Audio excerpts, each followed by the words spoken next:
hope will be funded. We just went in. We've actually broadened it. But the way we have really had the Birch overlap with the SCORE, this monthly seminar series where we have our SCORE investigators presenting their research, our pilot project people presenting their research, the Birch scholars and their mentors come. And so they actually get to see, and some of their mentors are from very different, we have somebody working in lupus, which is more, common in women than men, and so working on the neuropsychiatric sequelae of lupus in adolescents. So she's brought in a mentor from endocrinology, a mentor from pediatrics, who come now to our monthly meetings and give us incredible input into into the things that are being presented. So the SCORE investigators come, the Birch scholars come, the Birch mentors come. So now, as you can tell, we've got a larger and larger group now coming every year, a larger and larger group of people that now know each other across the campus and say hello, and that have, people are running assays for different people. I mean, it's really become a very active and interactive and productive group. We also have a monthly journal club. Birch scholars sometimes end up working on SCORE projects. We also really encourage collaboration across the Birch projects because we do have basic science people and clinicians in the same room talking about what they're doing. So somebody will runs an assay for BDNF and says, why don't we try to assay that in your patient population? Our pediatrician who is interested in these neuropsychiatric sequelae of lupus hadn't really thought about doing neuroimaging, but we had neuroimaging people in the room that said, we need to image these folks. And so anyway, it's really been a very productive interactions. And then along came the CTSA. I've got 5 minutes, and I'm also the PI on our CTSA. Most of you guys probably know what this is. It's a Clinical and Translational Science Award, which basically is your institutional home. Most of you are probably in places that have CTSAs. It's your institutional home for clinical and translational science. It's basically a very large NIH initiative that was that came about because of this idea that really things were not getting from the basic science laboratory into advances that really changed medicine and really improved the health of our nation quickly enough. And so the idea about CTSAs is that they will, basically strategically place resources in some of these areas where we've really had a bottleneck in terms of research getting from the bench to humans. And so all CTSAs have multiple programs, including things like biomedical informatics. They all have a big focus on interdisciplinary, transdisciplinary research. They all have regulatory support, trial design, ethics. So there's a number of programs that they have. And basically, their overall mission is to facilitate clinical and translational research by providing research support services, research training, and improving access to research-related resources. So when you think about this program has a tremendous amount in common with any of the things that you may be trying to do in women's health, in either your education or your research efforts. Tremendous overlap gives really the opportunity to leverage these CTSA resources for program enhancement. And I think because I did lead both that initiative and our SCORE and Birch, I was able uniquely to see exactly all the places where I could fit my programs in and really get extra resources for my investigators and for my scholars. One of the things that our CTSA, and that CTSA usually has a lot of resources, both NIH as well as institutional resources poured into this because it is for your entire campus. But every CTSA has its own K award built into it. It has to have a K award. And you can believe that your CTSA has developed a lot of programs that are designed to help their K awardees be successful, because if their K awardees aren't successful, they're not going to get refunded. And so there's no reason why those K awardee resources should not be available to your Birch awardees. There's absolutely no reason in the world. So you just need to figure out what they are and what they're they're doing. Ours, for instance, they started a K awardee club, which basically has monthly meetings for networking. You can request things like a STAR consultation where you bring your project in and you put in for the request for the consultation with an abstract of your project. They will bring in experts from across the campus at their expense and their trouble coordinating it to talk with you about the best approach to your project. CTSAs have their own pilot project program that is, usually there to fund interdisciplinary, transdisciplinary work. Ours has an annual mentorship retreat. Again, in the interest of making their K awardees more successful, we have a K2R program so that those people who are in their K award trying to move into their first R01, they meet weekly, they go over their projects together and really have had a tremendous amount of success. Our people are involved in all of that. And then certainly one of the main things CTSAs provide is support for research corps and research navigation and regulatory support, bioethics support, all sorts of things. So that's one of the things I would just encourage people to do in general is find out everything that's going on in your CTSA, find out what things they're supporting, and make sure that you're getting your fair share, because a lot of that is just about awareness. And this is just sort of my graphic of it. I really think CTSA has tremendous amount of overlapping mission and resources that we should all be taking advantage of in terms of training and research support. And then just, I think opportunities to expand funding. It was so interesting to hear about Melissa's central role in terms of the VA initiative. But VA and Department of Defense have a lot of money these days, and we don't usually think of those when we're thinking about women's health initiatives, but there's a lot of opportunity there. So I think, again, programs like CTSA and those things really help us. I think we can leverage those to find broader opportunities and access all kinds of potential resources to advance the cause of gender-specific research in women's health. So in conclusion, I think advocacy for what we're doing and awareness of what is available on your campus and at a national level in terms of resources, just stressing finding out about your CTSA resources, and then leveraging its existing strengths. I think it's really, really important to partner with wherever there's an area on your campus that's strong. If they're not doing gender-based research, they should, unless it's like prostate cancer or something. But you should be in there. You should be in there talking to them about what it is that they could, how you could work together with them.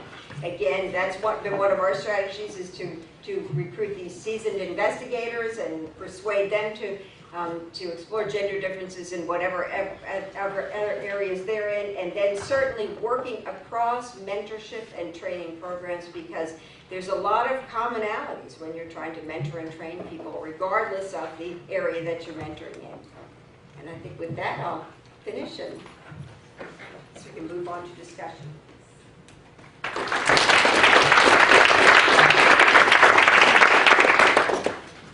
Thank you, Dr. Brady, for that wonderful talk on how you were able to build resources starting from 2002 till now. You keep getting bigger and bigger and better. I'd like to have all the panelists come to the front, and we will take questions. I'm sure we must have some questions after the whirlwind tour of women's health across the U.S. And we've got microphones in one microphone to the left of me. That's it. That's it right there. So,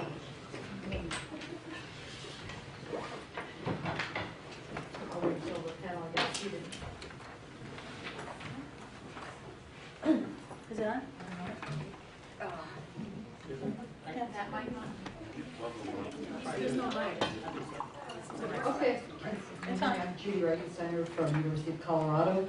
And my question to all three of you is, as you talk about the initiatives that are going on at your institutions, all of which sound very exciting, it makes me wonder if there could be ever a women's health fellowship. There would be a nationally organized type of fellowship where, we could recruit, from all over the country, look for a fellow, and somebody could come as part of another track or area and do a 2-year women's fellowship. We had that in vascular medicine where, I was involved in this, developing a 2-year vascular medicine program for people who wanted to come in the cardiology field and do vascular medicine. But I don't know exactly where it would be, but I'm excited by the idea of having sort of a national network of women's health fellows. Well, I'm excited with it too. I mean, I think different places can do it in different ways. And I do think that Missy's comments about trying to set some kind of national criteria, I'm a little bit concerned about ownership. I'm not so sure, does medicine own it, does OBGYN own it, who owns it? And I'm not sure that anybody has to own it. I mean, maybe we can have some kind of an umbrella organization that sets itself up and sets some kind of competencies and minimum standards. We've been taking fellows to our program. So we'll take people from any of 5 specialties, and the funding, basically the funding, they do a day and a half a week of clinical work, and the funding comes out of what they do clinically. And the Department of OBGYN picks up half their salary, and the other departments, so psychiatrists picking up half the psychiatrists. And I mean, last year we had 21 applicants in family medicine, and we were planning to take 1, and they were so good that the chair of family medicine and I said, well, we have to take 3. And we convinced the hospital to kick in to pay for the 3rd one. So I mean, there are different ways of doing it. And we have an organizing committee that includes some interns, some other people. They select the people, and so I think it's very possible. And I think it's something we should talk about at this meeting. This is the meeting where we can talk about women's health fellowships and subspecialty training in women's health. Board certified? What I would say is I think there are 2, when you talk about fellowships, there's really 2 different issues. One is whether, and as Tim played out, there are people who are interested in clinical fellowships to do that 1 extra year to get a lot of clinical experience, and then there are people who are interested in developing themselves as academic physicians. The academic physician piece is, I think, harder to fund because it cycles back to what we've all talked about, that if you're going to be successful, you have to have that 75% research time protected. And, to be honest, it's one of the problems we've run into in our Birch, and I'll switch hats here for the Birch, is the amount of funding is sort of fixed, and different specialties come a little more expensive than others. We have some social scientists, and we can fund them really easily. We've had a lot of trouble actually with some of our OB-GYN fellows. Because transplant surgeon. Yeah, well, and transplants, we have not had one of those yet, but they're it's very expensive. And to do enough clinical work to fund somebody, fellows are relatively easy because they don't expect to be funded. They expect to be at PGY whatever, although a transplant would be PGY, 27, yeah. So, but to fund faculty to get research skills, that's really hard. That's where the Birch and the SCORE and the worker have been so wonderful. And that's faculty, not fellows. I mean, it's the job of the clinical leaders. It's the job of the institution. I don't think it's not the fellow's job. I mean, we need to decide what we want to do as leaders who want to have a specialty develop a subspecialty of women's health. And then we need to figure out ways to fund it. Sometimes hospitals will fund it. One of our first research fellows was an internist who happened to be a gastroenterologist. And she spent her research year asking women, did they prefer a woman or a man doing their colonoscopy, which was a really interesting research project. And another research project looking at the practices of internists, OBGYNs, family physicians, referring for patients for colonoscopy. Really interesting research projects. Well, she was a PGY7. It doesn't take much for a colonoscopist, endoscopist, gastroenterologist to cover her salary as a fellow. It's more difficult for an internist, as a general internist, or a general psychiatrist, or a general family physician. Anybody who's procedurally based can 1 day a week pay for their fellow's salary and protect their research time. The other comment I want to play off on what Tim said is I think one of the things that has really plagued women's health is the issue of ownership. Way back when, in the early days, when there was a move to try and get women's health certified as a specialty, that's where the ownership issues really played out. I think we are in a much better position now than we've been in many years as an interdisciplinary field. And I think some of the programs like the Birch and the SCORE and the Worker and the CTSAs more recently have made that much less threatening, perhaps.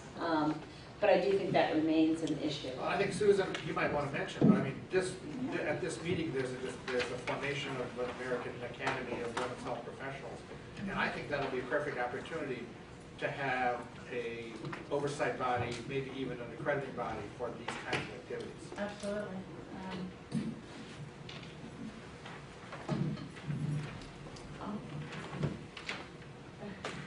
Yeah, we'll be talking more about it tomorrow, but we are forming at this meeting an Academy of Women's Health. And everyone who comes to the Congress this year will have the opportunity to be a charter member. And it will be a group of interdisciplinary international association of physicians, nurses, other health professionals who are interested in women's health, education, research, and practice. So I hope you all join, and that would certainly be an opportunity.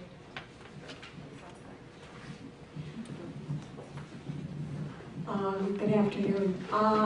As I was sitting here listening to these three very interesting talks, I had no idea all of this was going on. It's such a stark contrast, I think, to what we're seeing in the press about women's health.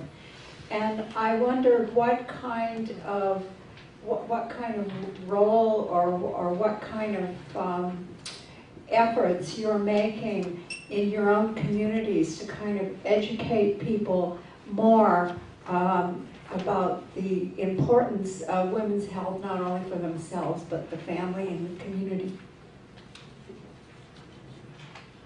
I'll just take the first pass and say that, I mean, certainly it is depressing and demoralizing to be revisiting some of the issues that we've been revisiting in the press in the last month or two. Our Center for Health Law and Ethics does a symposium every year, and this year women's health was their issue. And about 3 months ago, they asked me if I would give a talk on ethical issues in women's health. And I thought, well, I should do this. And the guy who asked me is a friend of mine, and I thought, okay, I'm really not quite sure what I'm going to talk about. I have no problems now. I have. And so I think that one of the things I would say is I think in many respects, the Fuhrer has done the cause of women's health in many respects a service, the way it has played out. I think there's still battles to be fought, but I think that advocacy, interestingly, advocacy has become an issue that we have started to address in our residency training as a core competency. Haven't actually taken it to the fellow level yet or scholar level yet, but I think advocacy as a skill, how to meet with your representatives, how to get involved, is a really important skill for everything we're talking about. And I see that as a real opportunity. Yeah, I really appreciate your comment. It was a very timely one. And one of the things that our center is probably way back in the beginning, we partnered with a community organization in South Carolina it was called the Center for Women. Started by this very charismatic woman who's a businesswoman, but and a lot of her focus really was on economic development and helping women who wanted to start small businesses. Then she moved into sort of more legislative. We have like the lowest number of women legislators. I mean, I'm from South Carolina, so it's like there's a lot of work to be done there. But so we partnered with her and said, hey, you're doing great work. We'd like to be sort of the medical arm, and so one of the things that we've done over the last couple of years is we do a quarterly, it's for the community, but we'll talk about some sort of women's issue in a layperson, dialogue format. And it's been very well attended, but in terms of what you were just talking about, I feel like we're sort of preaching to the choir, because it's well attended by women and other people that are probably already very interested and sort of convinced of the importance of women's health and dismayed by the current.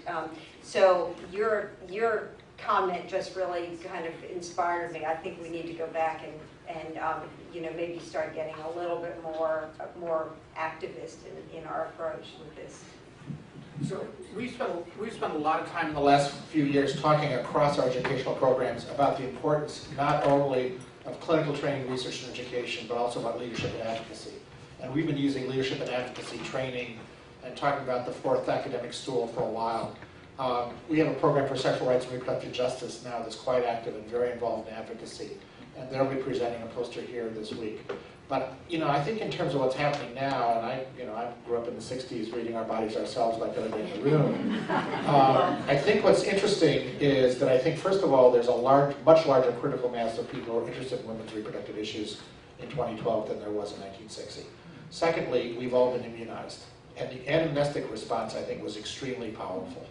I mean, it didn't take long for a huge response from the people who are interested in women's reproductive health. And I think I think we are moving back. These are issues that have been revisited, but I think there's a huge number of people who are extremely well informed, who have been trained by these interdisciplinary programs, who are going to say, excuse me. And I think we've seen that response much more quickly than we ever would have had before. And I think this is a wonderful time for women's health. We have the real opportunity to be in the spotlight again and to demonstrate the evidence that we've been generating over the last 30 years to support women's health. We'll take one last question, and then we'll have, yes, sure. Through the microphone. I'm a DNP student, and the very first course we took was health policy, and we had to interview a politician about women's health, and it was very interesting. It was a great learning experience. I think Dr. Ray, if someone at the mic. Yeah. Hi, I'm Amy Grover from Virginia Commonwealth University, and I may have misunderstood Dr. Johnson in your presentation, but you talked about the need to recruit individuals who have had a long history of research and success, because it's difficult to teach somebody later on. And we had just done some research about, and we were surprised about the serendipitous nature of many women and their journey into academic medicine. And so I was wondering, I see we focus so much on residents and later. Do we need to do more about women's health and addressing that in the medical school population and earlier, so that they can think about it earlier and they can start getting that background so that they can be successful later? And then how do we pull in potentially late bloomers? Some of these women who may have never considered a research career, who have changed their minds and changed their directions and are really passionate about what they do. Well, I guess I'd say it's never too late. I mean, I think you have to get people who at least have an interest and a concept that they're interested in getting involved in research and scholarship. And if they've had some exposure as undergraduates in undergraduate research opportunity programs, or as medical students in research programs, and have been exposed to some of the scientific methods of research, I think it helps. But obviously re-entry is a possible thing as well. But no, we do a lot of stuff with undergraduate. We teach 3 undergraduate courses at the University of Michigan with large numbers of students, 200 students. So I mentioned that we have 24 residents in our program. 5 of those residents were my students as undergraduates, and they're now my residents. Only one of them went to the University of Michigan Medical School. So I mean, we can do a lot of work in undergraduate education around women's health. And most of us in this room are at academic medical centers that are closely affiliated with undergraduate universities where we can do this kind of education and teaching, and where we can take those undergraduate students into the kind of research programs, and they can do summer programs and do this kind of stuff. So I think it's really important to do that. We're going to need to wrap this session up, but we will have more time for discussion at the end. So really hold your questions. I know that the discussions are getting really exciting. And Dr. Klein would like to make an announcement as well about the directory. Yeah, there's 3 things with regard to this session. Number one, I just wanted to make sure everyone is aware that there's a directory of women's health residencies and fellowships that is published annually in the Journal of Women's Health. It comes out in the May issue. It is open access, and it lists all of these wonderful women's health fellowships that you're hearing about. The other thing is, to help us plan for future programs, we're passing around a sign-up sheet, so please make sure that you sign in, because it's important that we're able to show just how much interest there is. And the last thing is, as Tina Trott can speak to, there are so many groups that have this same passion. There is a nascent effort, it's not so nascent now, there is a national effort called Advancing Women's Health, the Advancing Women's Health Initiative, and a group of people from around the country have been working to help incorporate sex and gender-based medicine into the medical school curricula. And there will be a group that will be meeting with LBME in the fall, the licensing board that helps craft the questions that are asked of medical students to make sure that they're asking about sex and gender medicine. So, you know, this question that Amy Grover asked is very pertinent, but hopefully our efforts will coalesce, and thank you so much. Thank you, Dr. Klein. And a round of applause. I know one of our speakers had to take off because she has another talk. Thank you for the first panel. And Dr. Clayton will now be moderating the second panel, and Dr. Willow Pequenot is our first speaker. So, John, we're supposed to have a 5-minute break here. Are we going to not do the break for people? No, let's go ahead and have a 5-minute break. That sounds like 5 minutes. and we're really going to hold you to that. Where's the sign-up sheet right now? Is it going this way? Exactly. Good job.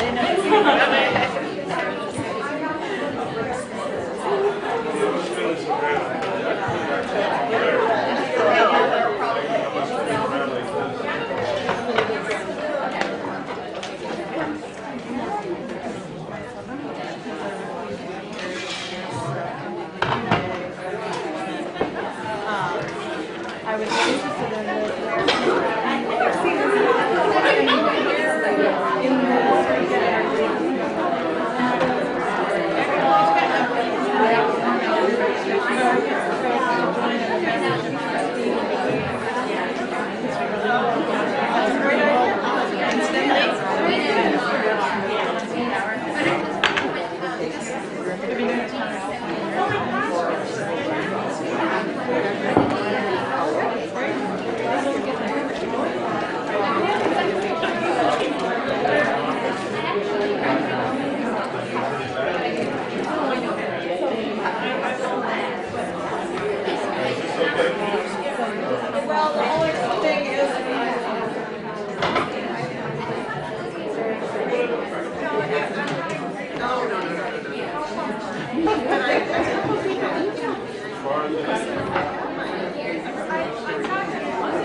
You did great, Karen. All right.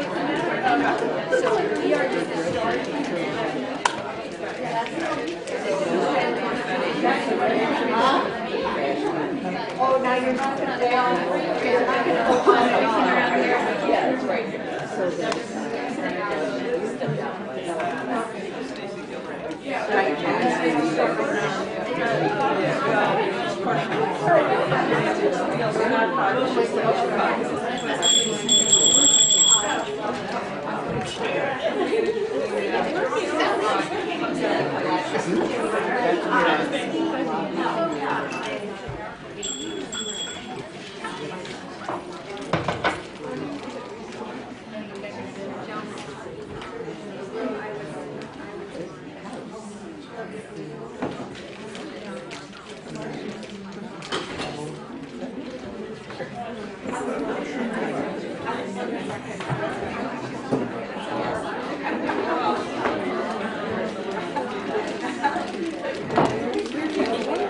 Okay, we're going to reconvene here for the second panel. I'm Janine Clayton, and I'm so delighted to be here. So I'd ask the folks that are milling about to try to find a seat. That was fantastic response to the first panel, and we're going to switch gears slightly to talk about a little different perspective related to women and women in biomedical careers and women's health. So it's my pleasure to introduce our first speaker. The title of our panel is Strategies for NIH Grant Success. And our first speaker is Willow Pequenot. Willow is the Associate Director for the International HIV/STD Prevention Research in the Division of AIDS at NIMH. And she told me I could tell you, everyone gets confused with her name. So Pequenot is Huguenot, right? Okay, French Huguenot derivation. And you know, instead of doing the long introduction, I'll tell you the Willow without a W at the end is because she was expected to be a boy, and that would have been Willis. And so we're happy that she's Willow. So please welcome Willow Pequenot. I just told Janine those are the only two things I ever get asked about myself. I thank the conference organizers for inviting me back to speak again, because that means I must have said something that was useful last year, and so I hope I can repeat that. Last year with a colleague, I went to Howard University for over a 6-week period and did an hour-and-a-half grant writing session, grantsmanship session there. And at the end of the 6 weeks, my colleague and I felt that we had just scratched the surface. So with only 15 minutes, I'm going to give you my take-home message first, just to be sure I get that. And these, as I finish the talk, will mean more to you. But you need to develop your specific aims first. That really guides your application. Contact your project officer. When seeking TA, be sure you listen more than you talk. Keep your proposals on two pages until you have finished working out the logic. I have seen so many people who are beginning grant writers get lost in their words, and then they end up with an application that's inconsistent at the beginning with the end. Be patient and persistent, and do not rush back in with a revision. And the second thing, this is not a marketing talk, because as a federal employee, I don't get any royalties or anything. But this is a book on how to write a successful research grant application that was written by feds who are a part of the system and actually developed many of the guidelines, and experienced researchers who've been very successful. If you got a packet, there's a coupon 12. The coupon is in 12 if you want to order the book. I'm going to go through the first few things because this is just the overview of the talk, which also lays out for you some of the things that you will need to do as you develop your grant application. Now, the first thing that's important is the funding opportunity announcement. And there are two different kinds. There's the request for applications, which indicates that it's a very high program priority for the institutes that sign on to it. But there's only one receipt date. And it has a little advantage for you because the review group will all be focused on the topic of the grant applications that come in under this. But just because you find the funding opportunity after the RFA has closed, the institutes continue to be interested in those topics, so don't be discouraged. The other one is the program announcement, which is just a broader call to the field, and it's the receipt date is the 3 standing dates for that. In the case of AIDS, but everybody is different, it's September 7th, January 7th, and May 7th. Now here on this, it indicates how you can find out about these funding opportunity announcements. It's very user-friendly. You can search by topic and by mechanism and so forth. Even though we put out a call for things, it's still possible for you to come up with your own novel idea that doesn't really respond to any of the program announcements out there, although they're often very broad, so you can find one that you can wiggle into. But don't call your program officer and say, what RFAs do you have now? What are you funding? What are you interested in? We want to know what you're interested in. That's one of the ways that science moves forward.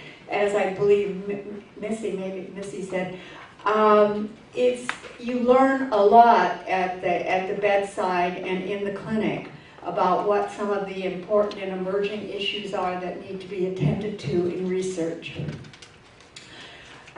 Securing appropriate technical assistance, and if I convince you of nothing else this afternoon, it's that we are there, and it is our job to provide you with appropriate technical assistance to help you develop your application.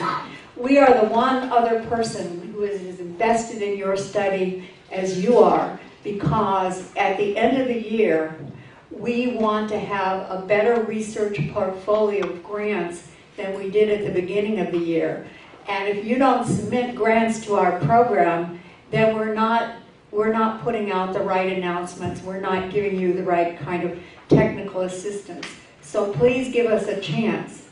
Now, how do you find us? Well, you can find us. Every funding opportunity has program or project officers listed in the back. That's the person who helped write that. And that's the person you should definitely call, because they can be a lot of help to you.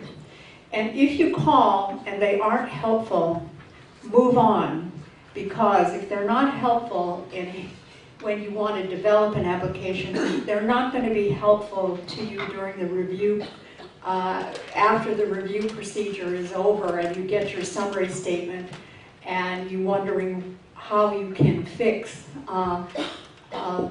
your application so that it will get a better scientific score the next time. They're not going to help you there, and they're not going to help you during the process of conducting your research. So there are a lot of people who will answer your questions, so find those.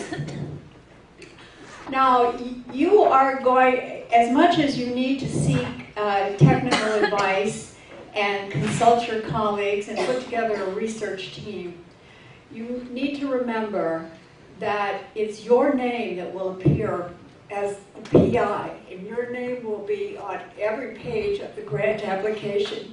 So you are ultimately responsible. So no matter who's giving you the advice, if you don't think that it's correct, that it's not what you want to do, you need to follow your own guidance, because you'll be held responsible for what you write and what you submit. Now, a couple of people that you need to approach early, I feel, in this process, is your statistician. Get your statistician before you've worked out your design, because that person is going to tell you what the latest techniques are, so that you can kind of collect the data that will permit the statistician to help you analyze your data in the best possible way. The next person that you should get to know early is the person in the institutional grants office. That is the office that is actually going to submit your application. Now that it's an electronic process, that's the person that will push the send button. And you want that person rooting for you. And you should go early and indicate to them that you're intending to submit this application and how do they want to work with you. Do they want updates? Do they want it a month in advance? Whatever, so that you can have that person as part of your team. Don't go running in an hour before it's due, because they won't be able to accommodate you. As I said, work out the logic. Keep it short. Keep it in bullet forms. Once you have worked out your application in bullet forms, and you know what your aims are, and what your hypotheses are, and what methods, and what your theoretical framework is, it will then be a lot easier to sit down and write a coherent application. The table of contents for a grant, if you look at it, it's quite long. The grant itself probably ends up being about 100 pages, somewhere around that, because there are a lot of pieces of the application that are required, but are not really part of what we call the PHS 398. That is the designed research study itself. That's only about 12 pages, depending on what mechanism you're applying to. So when we talk about writing the research grant, remember, we focus on those 12 pages, but there are a lot of other parts to the grant, and you need to have somebody on your team or in your office who can help you negotiate all those technical complexities. The outline for the specific research plan that is part of that's part of the 12 pages are just specific aims, background and significance, preliminary studies, research design and methods, human subjects, and the specific aims, I think, are the most critical part. You know, you should have, depending on how seasoned you are as an investigator and how complex your study is, 3 to 5 specific aims. But usually if you're a new investigator, 3 is about all you can handle. And if you start getting more than 5, then you need to triage them into primary specific objectives and secondary ones. The specific aims organize your application. In each section, you should discuss things in the same order that the specific aims are laid out. Background and significance. This is a really important part. This is the only place you can be emotional in your application. You have to grab those reviewers, and so that they feel your problem is really critical and really important. And if you don't conduct this study, there's a whole group of people who will really suffer because there aren't evidence-based programs for them. So it's an important point. In the rest of it, you need to be highly technical, no adjectives, no adverbs, and the rest of it, no emotional. The preliminary studies, they don't care what you've done in your life. All they want is the studies that relate to the application you're preparing and what you learned from conducting that study that relates to how you will conduct this study. That's all they want. Don't just throw in everything thinking it makes you look more productive. It just makes you look confused. Then, of course, the research design and method. That's extremely important. You know, grantsmanship is necessary but not sufficient. If you don't have a good research plan, there's no way that the review is going to go well for you. So, and be sure that this is all very coherent and your plan follows from your specific aims and that the methods are appropriate for what you're doing. Human subjects research, I've been given the 2-minute warning, so I move on here because the game's about over.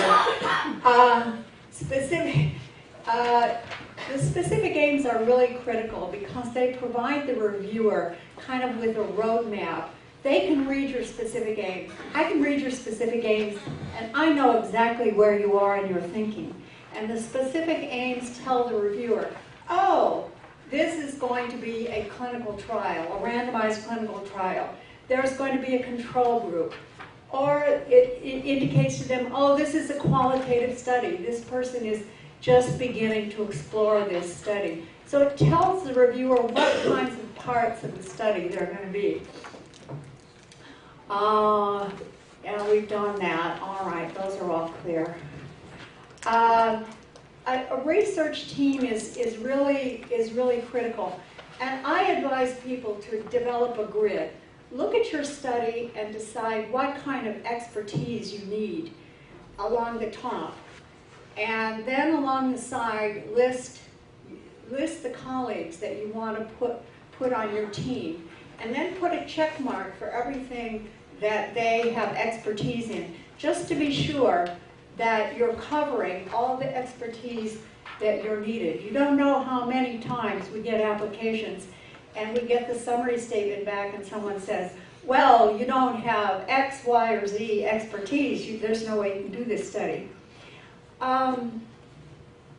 Let's see. Be careful about loading your study up with too many people. And consultants can play a very important role, but you should use consultants carefully. You know, sometimes you want a consultant for a week in the beginning to help you design your intervention. And then you might want a measurement person to come in after you've collected all the data to help you understand what the scores on these tests mean given your study population and data. And my time is up, so I thank you very much. And you have my phone number, and please take me up on my offer to answer your questions. And if you didn't get a package, just send me a little note, and I'll try and get you one. And I think the rest of my talk, while it won't have my melodious voice, is self-explanatory.